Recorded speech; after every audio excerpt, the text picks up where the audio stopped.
Gopi Jana Vallabha Girivaradhari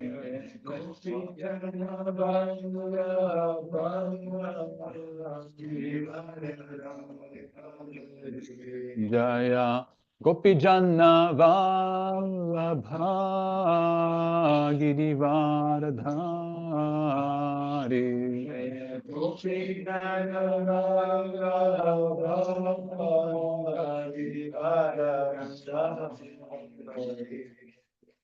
Yashodanandana Brajajanaranjana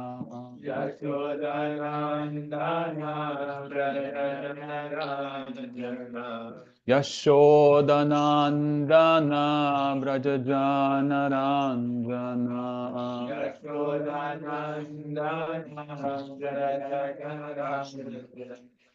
Yamunatira Vanachari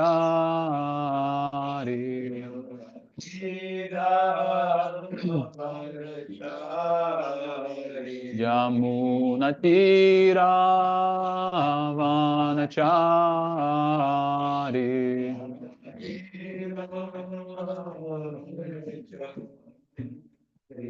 Jaya Radha Madhava Kunja Vihari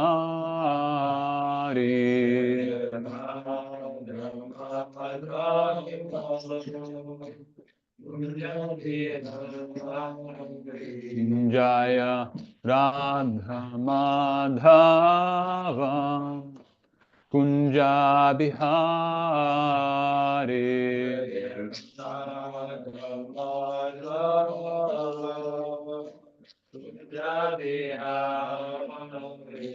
Jaya Gopi Jana Vallabha Girivaradhari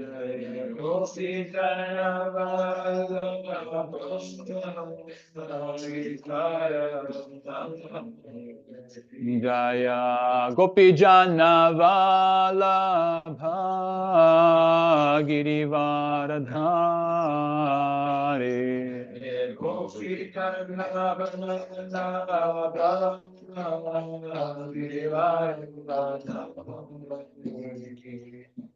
Yashodanandana Brajajanaranjana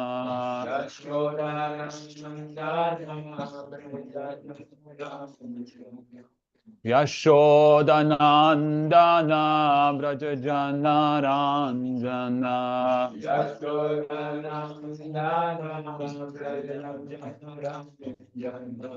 Yamunatira Vanachari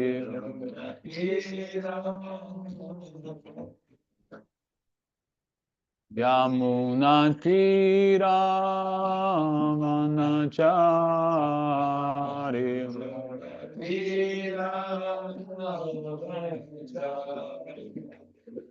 Jaya Radha Madhava Kunja Vihari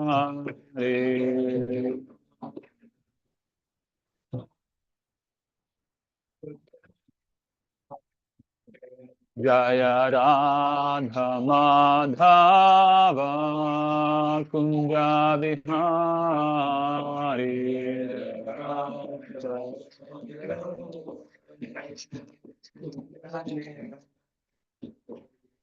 Hare Krishna, Hare Krishna, Krishna Krishna, Hare Hare, Hare Rama, Hare Rama, Rama Rama, Hare Hare, Hare Krishna.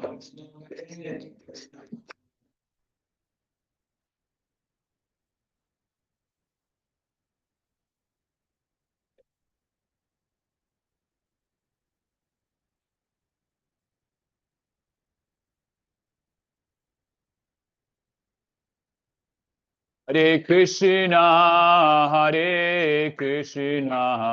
Krishna Krishna, Hare Hare, Hare Rama, Rama Rama, Hare Hare. Hare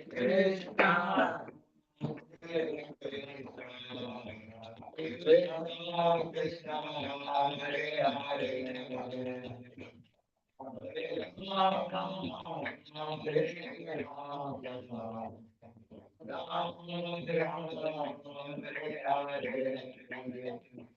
Hare Krishna, Krishna Krishna, Hare Hare, Hare Rama, Rama Rama, Hare Hare.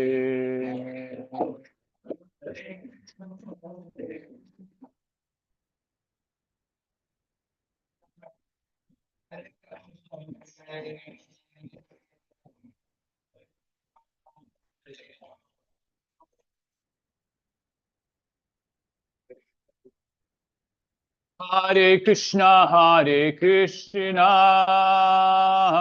Krishna Krishna, Hare Hare, Hare Rama, Rama Rama, Hare Hare. Hare Krishna,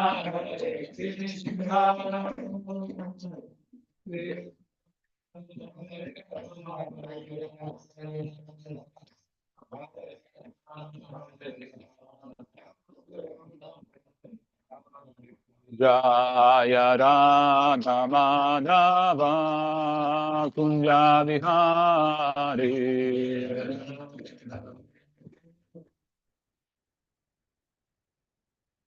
Jaya Radha Madhava Kunja Vihari.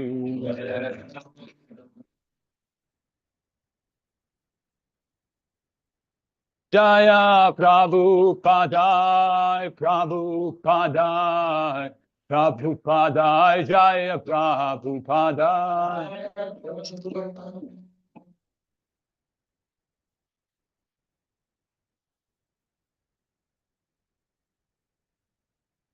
Jayam Vishnupad Paramahamsa Parivrajikacharya Stotra Srimad Bhaktivedanta Swami Srila Prabhupada ki Jai. Jayam Vishnupad Paramahamsa Parivrajikacharya Stotra Srimad Bhaktisiddhanta Saraswati Goswami Maharaj Prabhupada ki Jai. Namacharya Shri Haridas Thakur ki Jai. Prem se kaho Shri Krishna Chaitanya Prabhu Nityananda Shri Advaita Gadadhara Shivasari Gaura Bhakta Vrinda ki Jai. Shri Shri Radha Krishna Gopa Gopinath Shyamakund Radhakund Giri Govardhan ki Jai. Shri Vrindavan Dham ki Jai. Shri Mayapur Dham ki Jai. Shri Jagannath Puri Dham ki Jai. Ganga Maya ki Jai. Yamuna Maya ki Jai. Ananta Kurti Vaishnava Vrinda ki Jai. Shri Harinam Sankirtan Yogya ki Jai. Transcendental Book Distribution ki Jai. All glories to the assembled devotees, Hare Krishna. All glories to the assembled devotees, Hare Krishna. All glories to the assembled devotees, Hare Krishna. All glories to Shri Shri Guru and Gauranga. All glories to Srila Prabhupada. Srila Prabhupada ki Jai. Om Namo Bhagavate Vasudevaya.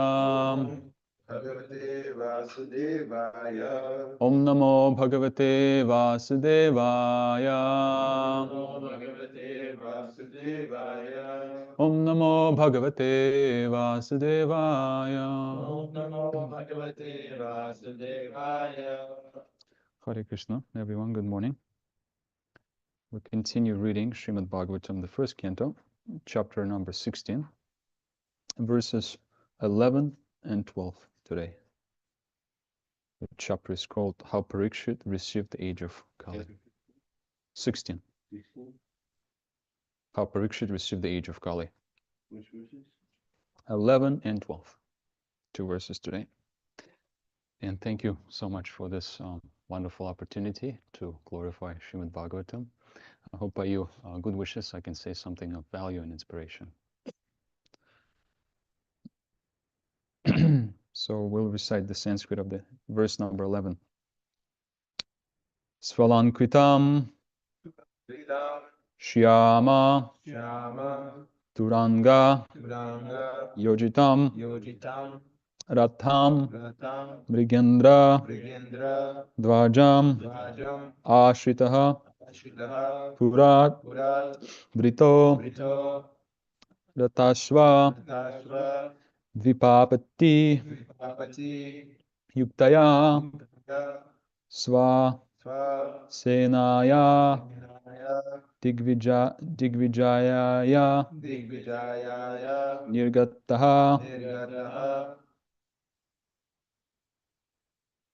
Svalankitam Shyamaturanga Yojitam Svalankritam Shama Turanga Yojitam, Rattam Mrigendra Dvajamashita Purat Ratam Rigendra Vajamashita Purat, Ritoratashva Dvipapati Yuktaya Vidoratam Vadamapati Yuktaya, Swasenaya Digvijaya Swasenaya Digvijayaya Nirgataha Svasenaya Digvijayaya Nirgataha Swalankritam Shyamaturanga Yojitam Svalankritam Shama Turanga Yojitam, Ratam Mrigendra Dvajamashita Purat Ratam Rigendra Vajamashita Purat, Vritorata Shiva Dvipapati no.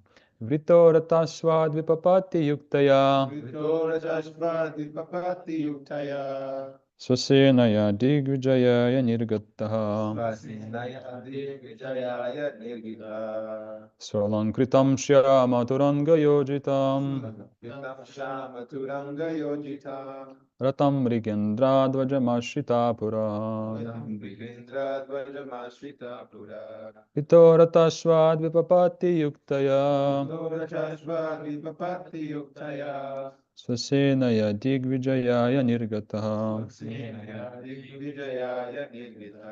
Please chant. Sulankritam Shama Turanga Turanga Yojitam Ratam Rigendra Vajamashita Purat, Vidorajashva Dipapati Yuktaya,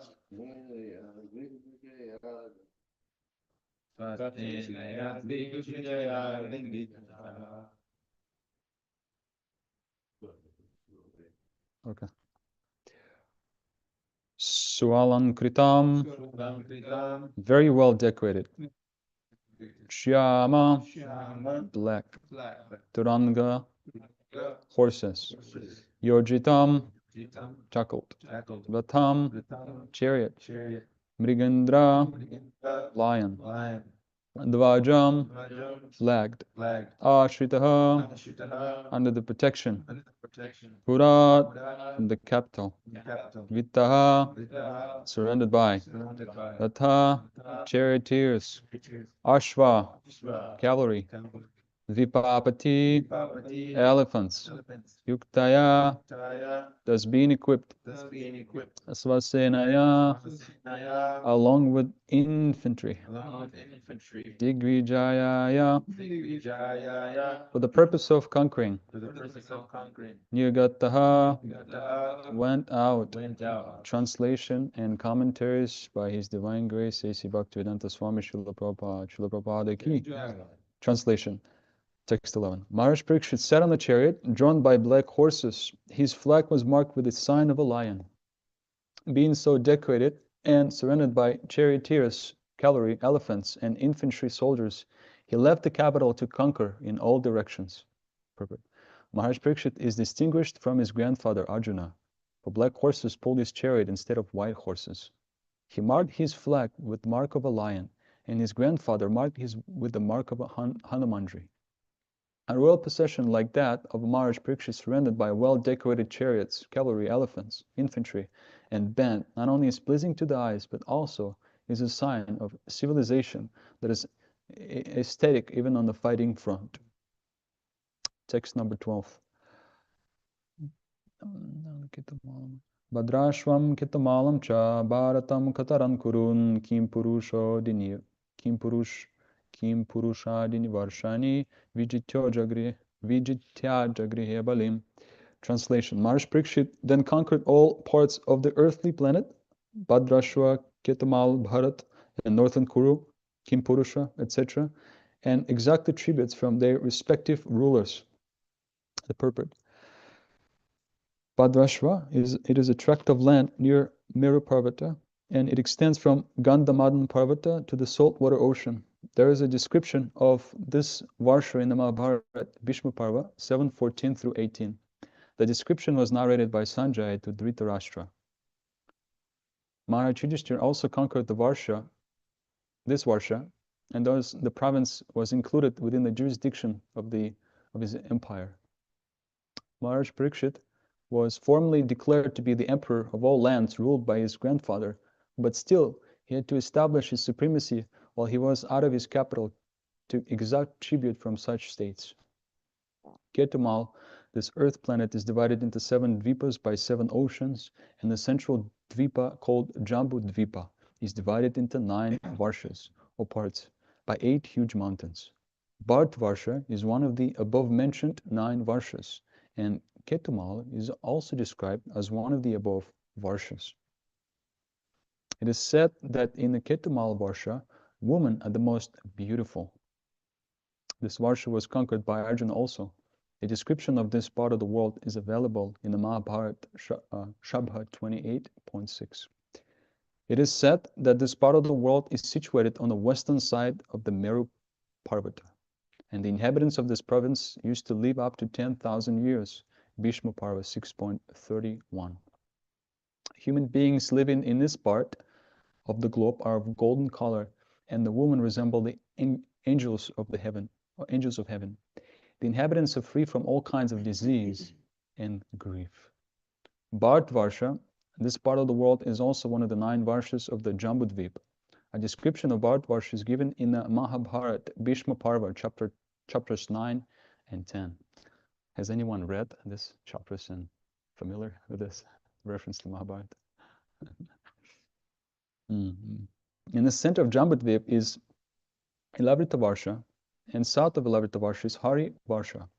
The description of this Varsha is given in the Mahabharata, Shabha Parva 28:7 and 8, as follows.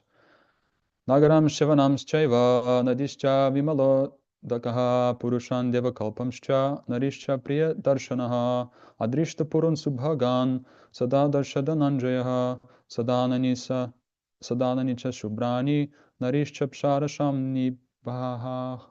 It is mentioned here that the women in both these varshas are beautiful, and some of them are equal to the apsaras, or heavenly women. Uttarakuru. According to Vedic geography, the northmost position of Jambudvip is called Uttarakuru Varsha. It is surrounded by the saltwater ocean from 3 sides and divided by Shnigvan mountain from the Hiranmaya Varsha. Shnigvan mountain. Kimpurusha Varsha, that's the next one. It is stated to be situated north of the great Himalayan mountain, which is 80,000 miles in length and height, and which covers 16,000 miles in width. These parts of the world were also conquered by Arjuna, Shabha 28:1 through 8. So Arjuna conquered all these parts. And this Kimpurusha Varsha we'll hear now. It's very important for those who read Srimad Bhagavatam. The Kimpurushas are descendants of a daughter of Daksha. When Maharaj Yudhishthira performed a horse sacrifice, yagya, the inhabitants of these countries were also present to take part in the festival. And they paid tributes to the emperor. This part of the world is called Kumpurusha Varsha, or sometimes the Himalayan provinces, Himavati. It is said that Shukadev Goswami was born in these Himalayan provinces, and that he came to Bharata Varsha after crossing the Himalayan country. So he was born in this area, in Kimpurusha Varsha, in Himavati, Himalayan provinces. And then he crossed over, came to Bharata Varsha, and met Maharaj Parikshit. This is described in the last chapter of the first canto, chapter 19, I believe. Yeah. In other words, this is the last paragraph. Maharaj Parikshit conquered all the world. He conquered all the continents, adjoining all the seas and oceans in all directions, namely the eastern, western, northern, southern parts of the world. Om Agyana Timrandasya Gyananjana Shalakaya Chakshurun Militamina Tasmai Shri Gurave Namaha. Shri Chaitanya Manobishtam Stapitam Yena Bhutale Swayam Rupa Kadamayam Dadati Svapadantikam Vancha Kalpatarubhishcha Kripa Sindhave Evacha Vatitanam Pavanebhyo Vaishnavebhyo Namo Namaha. Jai Shri Krishna Chaitanya Prabhu Nityananda Shri Advaita Gadadhara Shivasadi Gaura Bhakta Vrinda Hare Krishna Krishna Krishna Hare Hare Hare Rama Rama Rama Hare Hare. So in this part of the Srimad Bhagavatam, text 11 and 12, we see that Sutta Goswami describes the movements of Parikshit as a conqueror. So he's been moving and conquering different varshas, different places. And this last paragraph says that Maharaj Parikshit conquered all the world. He conquered all the continents, adjoining all the seas and oceans in all directions, all different sides, eastern, western, northern, southern parts of the world. Now, And if you want, there's not much you can say about this verse. If you want, you can go to the next verse. It seems like there's a lot more. okay, Good. thank you. That's nice. We'll see. Maybe I'll read also the next one. But there's a nice connection that I at least noticed in between these two verses. Verse number 12, at least with Srila Prabhupada, the last paragraph, and how Maharaj Parikshit is riding on this great chariot with white horses, black horses, excuse me. Arjuna was riding in the chariot with white horses. And I was trying to search, but I couldn't find it. Does anyone remember what the white horses represent exactly? Obviously purity, but is there anything else that comes to mind? Dignity, maybe? Mode of goodness. Goodness, yeah. And White is a different, represents a different mode. oh, that's, yeah. The color is different, right, of goodness. But yeah, so there's Maharaj Parikshit is riding on chariot with black horses, and Arjuna was riding with white horses. So Maharaj Parikshit is distinguished from his grandfather Arjuna in this way. And also he marked the flag differently. He put a lion, the sign of a lion there. He's ready to conquer. And Arjuna was riding with a different marking. Does anyone remember? Hanuman. Hanuman. And what's the sign? What's the meaning of that? The servant. Thy servant, yeah. And it's described in the Bhagavad Gita in the first chapter. There's a verse 120. This is Kapi Dvajaha. The flag was marked with Hanuman. So at that moment, when his description is given, Arjuna is ready to fight. He takes up his arrows and prepares to fight.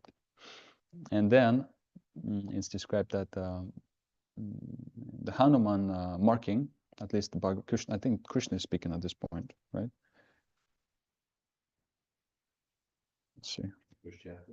First chapter. No, he doesn't speak at all in first chapter. Okay, so this is Sanjay describing it to Dhritarashtra. So he's describing that the flag of Arjuna is marked with Hanuman. And the emblem of Hanuman on the flag of Arjuna is another sign of victory. There were some signs of victory that we notice in this event. And what are some other signs that you can think of that indicate the victory of Arjuna in this battlefield? The chariot was given by Agni. Yes. It was meant to conquer all the worlds. 3 worlds, all directions, 4 directions. Yes, Krishna was. Yeah, charioteer. That's the You have the bolt. as a gift also. Yeah, And Gandiva. land was Padma-shekara. Yes, it's holy dham. And yeah, there's a famous verse, we all know this. Yatra Yogeshwara Krishna, Yatra Partha Danurdara, Tatra Shivijayo, Bhutir, Dhruvanitir Matirmama. That whenever there's Krishna, the master of mysticism, and Arjuna as his Dhanurdhara, the archer, and there will certainly be opulence, victory, extraordinary power, and morality. So whenever there's Arjuna and Krishna, there's always these things that follow: opulence, victory, power, and morality. And a little bit earlier, also, that's a nice part of the Bhagavad Gita. This is Krishna is asking Arjuna, are you satisfied with hearing this Bhagavad Gita, this instructions of mine? And Arjuna says, Nashta mahasmriti labdha tat prasada mayachuta stito smigata sandeha karishya vachanam tava. That yes, I'm satisfied now, my illusion is gone, it disappeared. I no longer feel that I'm illusioned, I understand my position.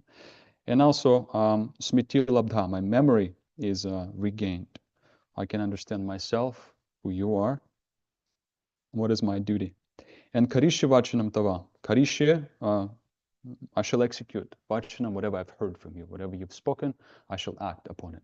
So that's a clear sign of someone who is hearing properly. From hearing comes action. So you're ready to act for the pleasure of a guru, spiritual master. So if we take a look at this part of the Bhagavatam, chapter 16, just want to go back to recap on what's happening. In the first four texts, Parikshit is described as the ideal ruler.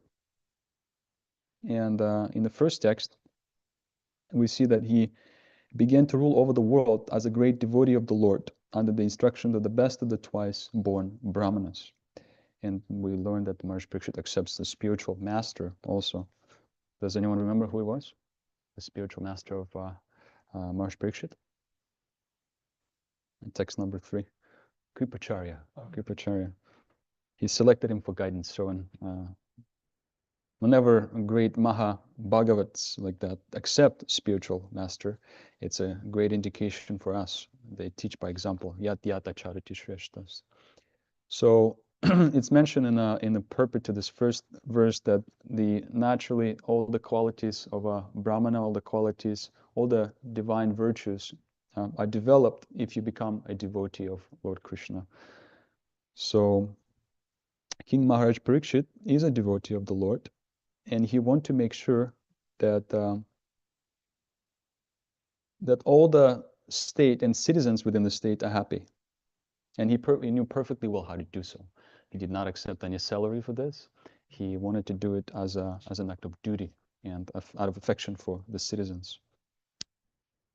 Then Maharaj Parikshit also had a daughter of King Uttara, and then begot 4 sons, headed by Maharaj Janminjaya. Right? Janminjaya performed a Sarpa Yagya, and he wanted to, as a revenge, kill all the serpents, but then rightly he was stopped. Then if we move on to see that the purpose of Maharaj Parikshit in going to collect the tributes is to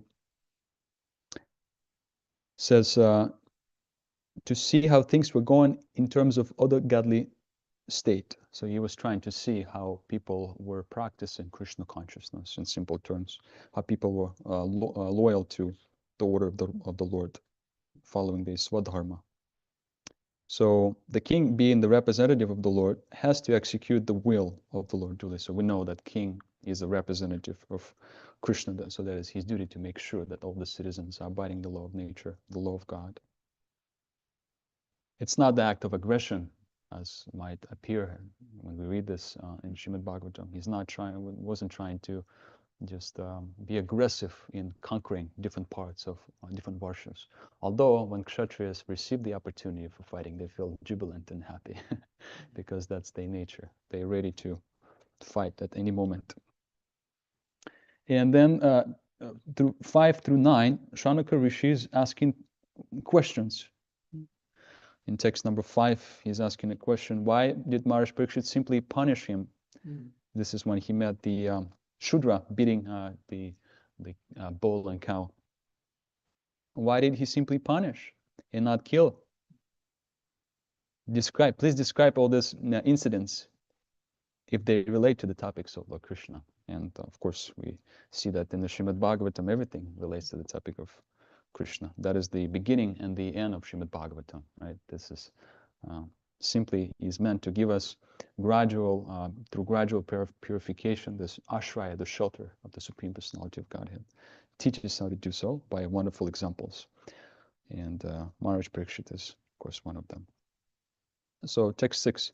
Devotees of the Lord are accustomed to licking up the honey available from the lotus feet of the Lord. What is the use of topics which simply waste one's valuable life? So this is the description of the topics of here in Srimad Bhagavatam related to Krishna. They are so sweet. Actually, we understand that in the commentaries of Srimad Bhagavatam, the literatures translated by Srila Prabhu, we can find Krishna Prema. So if we associate with these commentaries, we can find it there. It's a hidden secret. I find this very interesting. It says in the purport, our duration of life is not very long, and there is no certainty of when we shall be ordered to leave everything for the next stage. So this is our duty, to see that not a moment of life is wasted in topics which are not related with Krishna. And even if the topics that we hear sometimes are pleasant, they have no use, they have no relation to the Lord. So it's considered by the Bhagavatam to be a waste of time. Just like the sun rises and sets. For devotees, we engage in auspicious devotional activities, 9 process of devotional service, Shravanam, Kirtanam, Vishnu, Smaranam, Padasevanam. So our life is not wasted. We actually benefit from that. But those who are not hearing the message of Srimad Bhagavatam, unfortunately, that the sun just takes away their life day by day.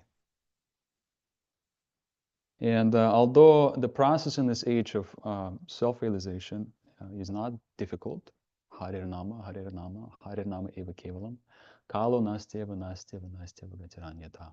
So we simply chant the Hare Krishna Maha Mantra in congregation and japa, like 2 wings of a bird. They have to come together. Although it is so, we learn from Srimad Bhagavatam that the people are not very fortunate. This is text number 10 in the first chapter of the first canto. Does anyone know by heart?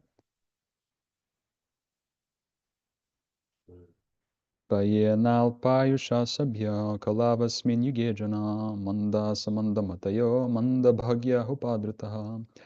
O learned one, in this iron age of Kali, men have but short lives.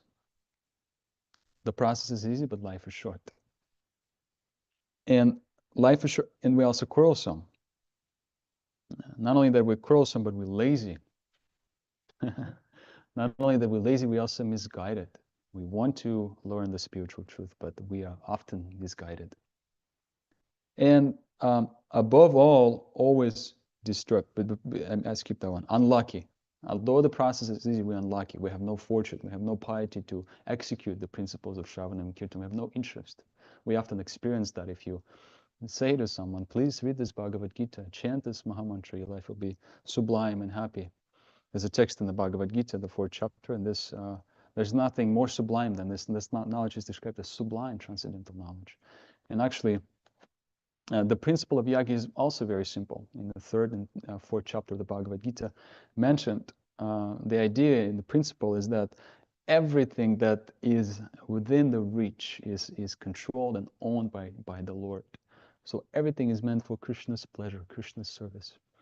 And one thing that helps me and inspires me in this way is that even when we come to study and read Bhagavatam, it's actually, this is a devotional service that is pleasing Krishna, you know. So it's really good and important to associate with this wonderful Srimad Bhagavatam, because Bhagavatam is Brahma Samhitam. It's not different from the Lord. This is how we can realize. This is, Rupa Goswami describes the nectar of devotion. This is one of the most important practices that we should be doing, the 5 most important practices. So, okay, this is that. Shana Kurish is asking questions. Sutta Goswami, there are those amongst men who desire freedom from death and get eternal life. They escape the slaughtering process by calling the controller of death Yamaraj. Does anyone remember who spoke on this verse? It's a very interesting purport here. This is the text number 7. Yamaraj is very cruel. He doesn't blink when it comes to someone being very sinful, He immediately does his business. But it's described that the only hope of suspending that cruelty of Yamaraj is to invite him to hear and chant with us. Srila Prabhupada says that, call him to chant the holy name with us. So Yamaraj is one of the Mahajans. Yamaraj is a great devotee of the Lord. And he likes to be invited to kirtans. As long as Yamaraj, who causes everyone's death, is present here, no one shall meet with death. So when we invite him, no one will be met with death. So the great sages have invited the control of death. Yamaraj, who's the representative of the Lord.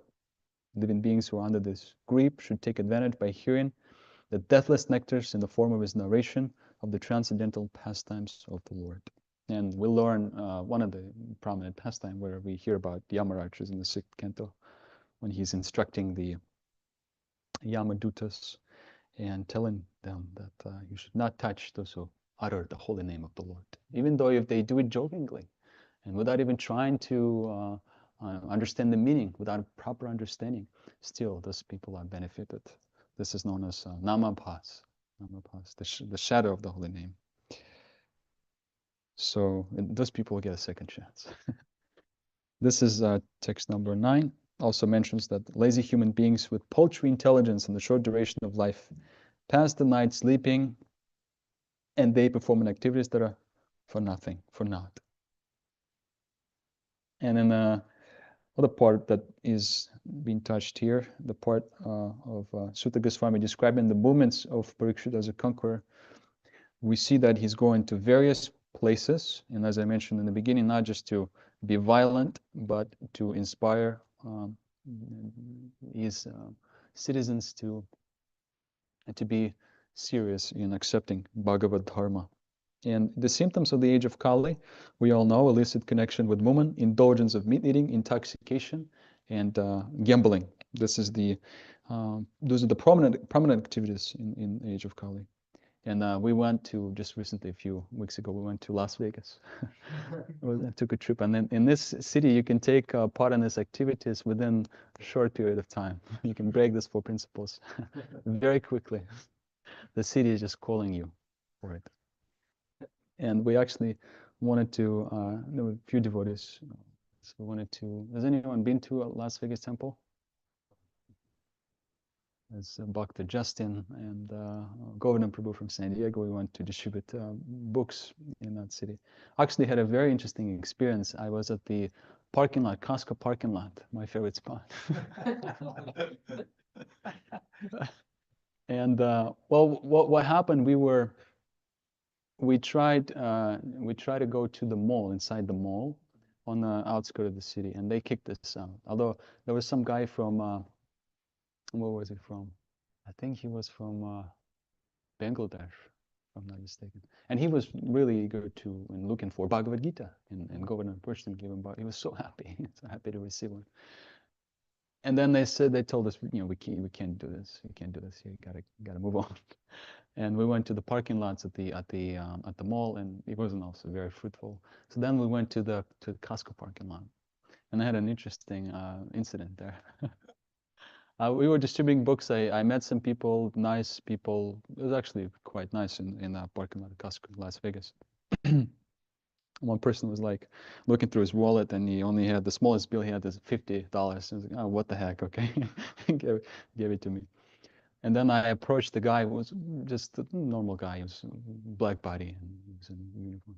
And I approached him. I tried to give him some books. And then he said that he's a security guy. I work here. You can't be doing this here. Get out of here. I couldn't tell he was not in the uniform or anything like this. And so, okay, I said, okay, I'll get out. And on the way out in the parking lot, I was also trying to take advantage and still meet people and show books. And I met a guy, and I'm talking to him. He's a spiritual person. He appreciates the value of spiritual practice and transcendental books, and he has met devotees before. But he didn't take any books. And we're talking, and the security guy notices us, and he comes towards me, and he says, hey, I told you got to get out. I told you face to face. I looked into your eyes. You gotta get out of here. and I'm talking to this person, and he begins to defend me. I said, you can't talk to him like that. Why are you talking to him like that? He's trying to do something valuable. He's trying to spread spiritual literature. He's trying to help people, and because of people like you, there's havoc and stress and so many problems in society. You're stopping this nice work. Why you don't talk to him like that. And then he said, I work in construction field. I know how this is structured. The parking lots, it doesn't belong to the Costco. It doesn't belong. It's not a he was trying to defend me. And then he came over to me and he tapped me in the chest. You don't listen to people like that. You continue doing what you're doing. And thank you for all this that you sacrifice yourself to. Never listen to people like that. And the guy had to back off. But what he did, he called up some of his management, and they still told him to leave, and I did. Then we went to the Walmart, and this is the last thing I'll say. We went inside, and I met such a nice, sweet person. I really felt like I was in Krishna's hands. Krishna was guiding me, Srila Prabhupada was guiding me, from one place to another. And inside the Walmart, I met a nice lady, also African American, and she said, "Oh my God, these books are so great. Let me see it." She was eager to see them. She was eager to listen to me what I had to say. And she said, "I woke up in the morning praying that I'll come and encounter something like this, something spiritual. I want to better my life." And she owns a clothing online store, so she was also quite financially, at least, situated nicely, and she didn't struggle. She was generous with the donation, took the books. I can't believe it. This is so nice. I'm going to read these books. I'm so happy. Like that. So this is the mercy of the way it works on Sankirtan. This is our interaction with this Daiva, Prakriti, with this internal energy of the Lord. Swarupi Lakshanam, it's called also, Daiva. When we read Srimad Bhagavatam, this is how our intelligence become purified, and we feel very much inspired, and we want to give, just like Maharaj was mentioning yesterday in a Saturday class, that we actually lending our ears to the Srimad Bhagavatam, which is so sweet, like those particles that touch the lotus feet of the Lord and they enter our ears. It's a wonderful feeling process. So once we become purified, once we feel the inspiration that we derive from Sangha and service, from studying Srimad Bhagavatam, the holy name, right? Then we feel empowered and happy, jubilant, just like Maharaj Parikshit is very happy to do his duty, to do what he ought to do by his swadharma, to protect the citizens, to give them Krishna consciousness. We also feel in a similar way when we go out into masses, people sharing these wonderful books in the footsteps of our wonderful teachers. So I'd like to thank you all for this service that you do in San Jose and area of San Francisco. It's something to be something that I find inspiration and see you all happy and Krishna conscious. Thank you so much for your yagya and you surrender to Srila Prabhupada. Hare Krishna. Thank you. Are there any discussions or questions in regards to what we've heard? Any additions? I like the point about how Maharaj Parikshit did this not out of aggression, but to establish the rule of, to establish God consciousness in his society. It is the duty of the king. So I asked this question from Vashishika Maharaj on a trip while we were returning from Davis recently. So there was a chapter in 10th canto where Brahmana's sons were taken away by Mahavishnu, and so he accused the king that because the king is not pious, that's why his sons were taken away. So was it just for the Brahmana to accuse the king? And the answer was, to that question was, yeah, we were reading something, and that answer was yes, the king can be held accountable if there is some some mishap or inauspicious things happening in the in the kingdom. Yeah. So I asked Maharaj, it doesn't seem just, because in Bhagavad Gita, Krishna says that I am not responsible for the living entities, karma. Mm. Living entity is responsible. How can the living entity hold accountable the king? King is a representative of God. How can the citizen have the account? And then Maharaj mentioned this, that he has this authority. He Yeah. has to enforce. Yeah. He has to enforce God consciousness Yeah. in society, that people are following God consciousness. So he is also accountable for inauspicious things Yeah. which are happening in his people. So I liked how you said that it was not out of aggression, but it is a duty of the king to enforce law. Yeah, and you enforce the law for the benefit, Yeah. not because it's something that ought to be done. No, you see the benefit for the citizens. And besides, not only that you suffer the consequence of inauspicious actions, but you also reap the benefit of auspicious things that everyone is doing within the kingdom. So similarly in the ashram like that also, if we see by association, by given instructions, being in a position like that, you can, you also yourself advance in this world, and feeling others being elevated, being progressing, we're progressive souls here coming together. So seeing others, it's not only it's a great inspiration. It's a great inspiration. So, and if you distribute a book to someone, and the person might not start practicing right away, but then because at some point in some future he does, he reads and starts following everything, that's to your credit. That's to your credit. So therefore, not only that we suffer the consequences, like a spiritual teacher, a guru, he has to also make that sacrifice, accept karma of a disciple. But then through training and chanting the holy name, his disciples advancing, and he feels so happy when they advance, when they offer prasadam, chaturvida, so how is it? Chaturvida, Bhagavat prasadam. Yeah, so he's seeing that they're advancing, and he feels very, very happy like that.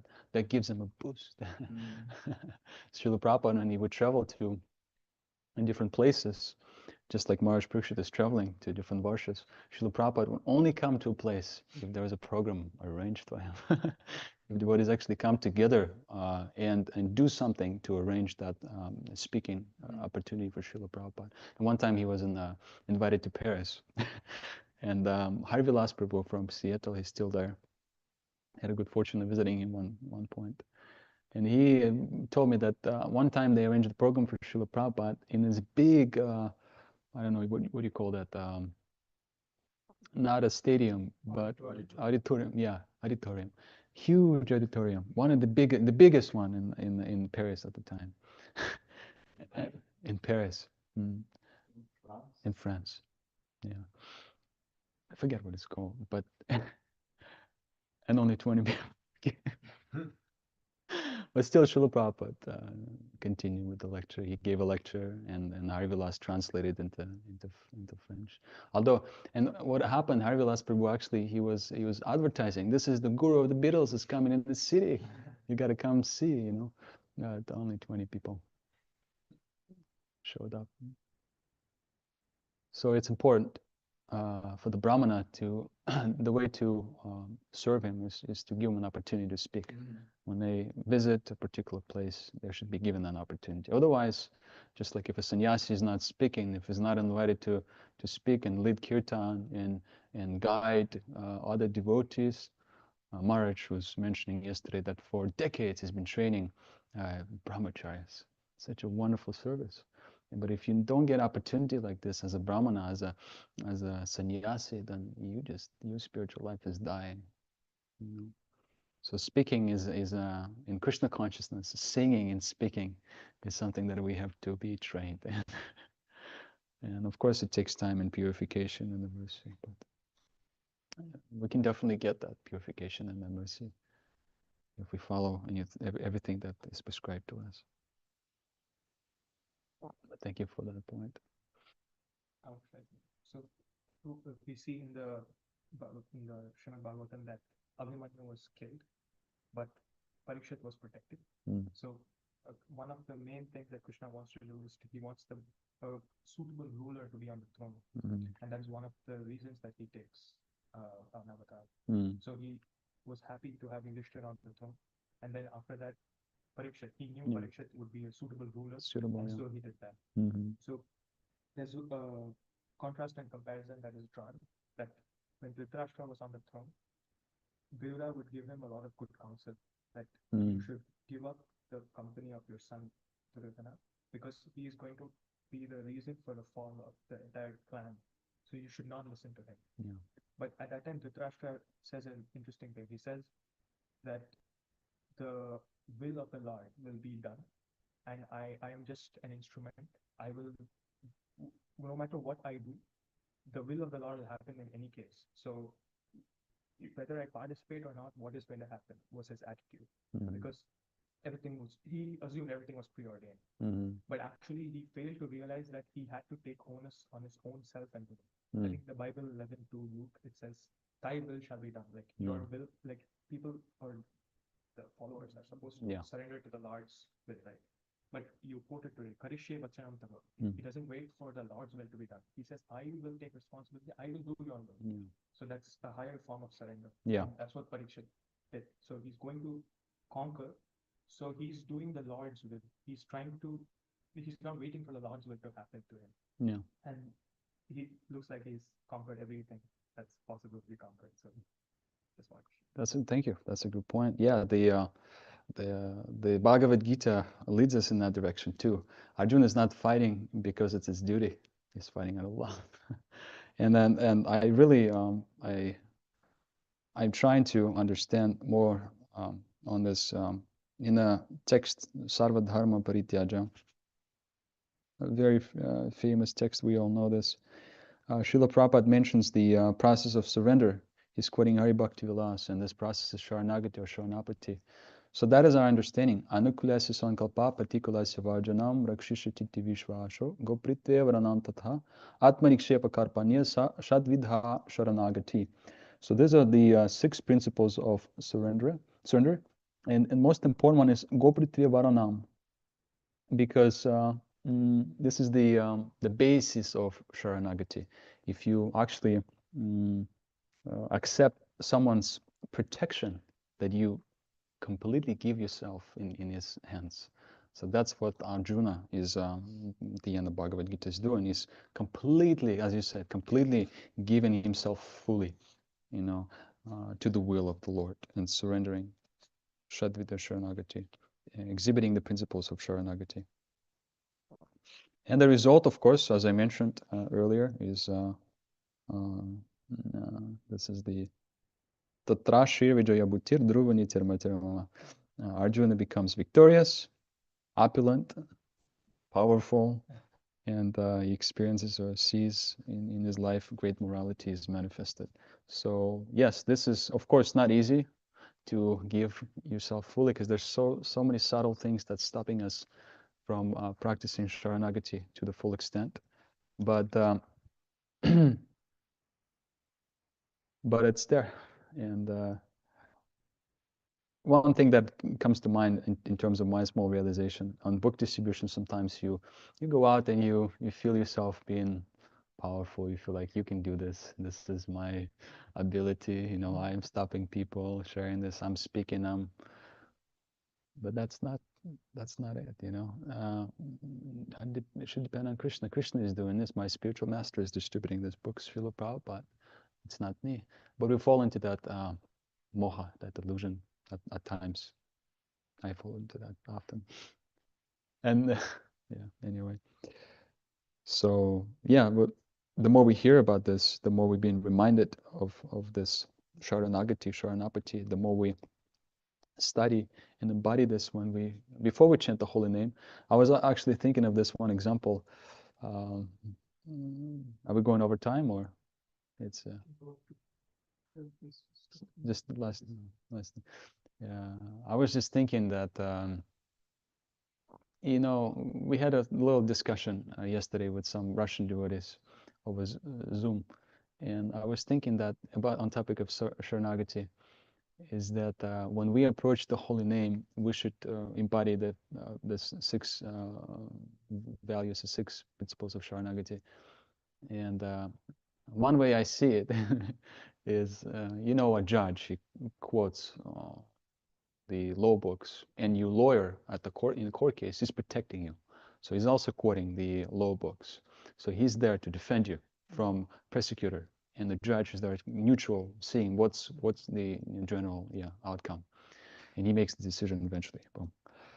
So when we approach the holy name, this is my small realization, we should be as ready to protect ourselves from ignorance and from illusion, be fully equipped with the knowledge of Shastra, and fully embody that principle of Sharanagati as the lawyer is prepared when he defends the person, because we're going against the prosecutor, this material energy. So it's a war against material energy, against illusion. And if we're not strong, we're not going to be, we won't win that war. We can be chanting for so many years and so many, but if we're not taking the full principle of Sharanagati seriously, then this chanting is not going to be as helpful as it could be, So let us continue in this prayerful mood, accepting Bhagavad Gita, learning Bhagavad Gita, hearing Bhagavad Gita. There's one nice verse, I'll just conclude with this. In the third canto of Srimad Bhagavatam, and let me just see. This is 3:5:13, and this is Vidura is speaking with Maitreya. This is 5th chapter, and let me see. Who is speaking here exactly? Vidura is speaking. So he's glorifying the hearing Krishna Katha. He says, Chashadadhana savivardhamana virakti manyatra karoti pumsa harer padanu smriti nirvitasya samasta dukha payamashtudhate. So translation one, for one who is anxious to engage constantly in hearing such topics, Krishna Katha, gradually increases his indifference towards all other things. Such constant remembrance of the lotus feet of the Lord Krishna by the devotee, whose achieved transcendental bliss, vanquishes all his miseries without any delay. So this is param drishto nivartate. This is the higher taste that replaces your proclivity to enjoy lower things. So gradually it happens. Gradually it increases the indifference. You become indifferent. It's a natural thing. You don't feel attracted anymore. And Bhagavad Gita being spoken by the Lord, Srila Prabhupada mentions it's as good as the Lord himself. And all the potencies of the Lord, just like they are in the holy name, Sarva Shaktis, all the potencies of the Lord are in the holy name. So when the sincere devotee of Krishna reads Bhagavad Gita, he sees that he's actually interacting with Krishna himself. When I read Bhagavad Gita, it's not that I am reading Bhagavad Gita from Krishna spoken to Arjuna. I should see it as Krishna speaking it directly to me. So that's the understanding of an aspiring devotee, that everything that is mentioned here in the commentaries and in the translation is given directly to me, spoken by Krishna directly to myself. Grantara Srimad Bhagavatam ki jai, Vanchakalpatarubhishta Kripasindhudevcha Patitaram Pavanebhyo Vaishnavebhyo Namo Namaha. Samaveda Bhaktivinoda ki jai, Srila Prabhupada ki jai.